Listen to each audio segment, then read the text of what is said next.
जी बिल्कुल, मंजूराबाद के मकीनों को अब सीवरेज मसाइल के बाद जो टूटी हुई सड़कें हैं उनके हवाले से भी उन्हें मिलेगा छुटकारा। इसके हवाले से जो यहाँ के एमपीए हैं नदीम कुरैशी, उनकी जानिब से सड़कों का जाल बिछाने के हवाले से मंसूबे का इफ्तिताह कर दिया गया है। यहाँ पर तकरीब मुनक्किद की गई है और भरपूर अंदाज में नदीम कुरैशी का यहाँ पर इस्तकबाल भी किया गया। नदीम कुरैशी साहब हमारे साथ मौजूद हैं। नदीम कुरैशी साहब, क्या कहेंगे, ये बड़ा मुतालबा था, पूरा कर दिया आपने? बिस्मिल्लाह रहमान रहीम।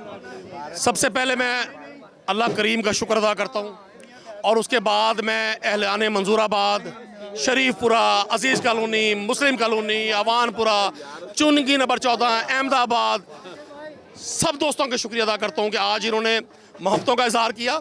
ये हम इस वक्त जहाँ खड़े हैं ये जनाज़गाह कब्रस्तान रोड है, मंजूराबाद का मेन रोड है। और आज मैं इन दोस्तों से ये अपील भी करूँगा कि इस रोड का ये बाकायदा को नाम भी तजवीज़ करें। मैं उसको पंजाब असम्बली से भी मंजूर कराऊँगा। ये शहर के इस हिस्से का दिल है। हमारे चेयरमैन, ग्रुप लीडर, काउंसलर्स, अमाइदीन, मुख्तलिफ यूसीस के चेयरमैन हमारे यहाँ मौजूद हैं। ये बुनियादी तौर पे सीवरेज का मंसूबा था। ये गलियाँ जोहड़ का मंजर पेश करती थी। हज़ारों लोगों की गुजरगाह, हज़ारों लोगों का बिज़नेस यहाँ से जुड़ा हुआ था। यहाँ बड़ा कदीमी कब्रस्तान है जहाँ बड़े बड़े अमाइदीन की आखिरी आरामगाह है, साथ जनाज़गाह मस्जिद है। लोगों को बड़ी अजियत थी। ये सीवरेज का मंसूबा शाह महमूद कुरैशी साहब की लीडरशिप में मुकम्मल हुआ। 2.5 करोड़ रुपए का मंसूबा था। नेस्पाग ने इसको बनाया है। इंशाल्लाह एक मासूम से बच्चे अबू हुरैरा ने इसका आज इफ्तिताह किया है। वो बच्चा यहीं का रिहायशी है।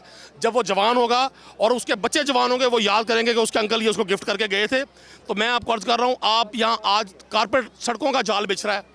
तमाम यहाँ की जो एडजेंट गलियाँ हैं, मोहल्ला आबादी हैं, ये सब लोग अब उसी तर्ज तामीर से मुस्तफ़ीद होंगे जो शहर के जदीद हिस्सों को रोड्स मिलते हैं। जी बिल्कुल, मेंबर पंजाब असम्बली नदीम कुरैशी की जानिब से जो मंजूराबाद है वहाँ पर सड़कों के मंसूबे का बाज़ाब्ता तौर पर इफ्तिताह कर दिया गया है।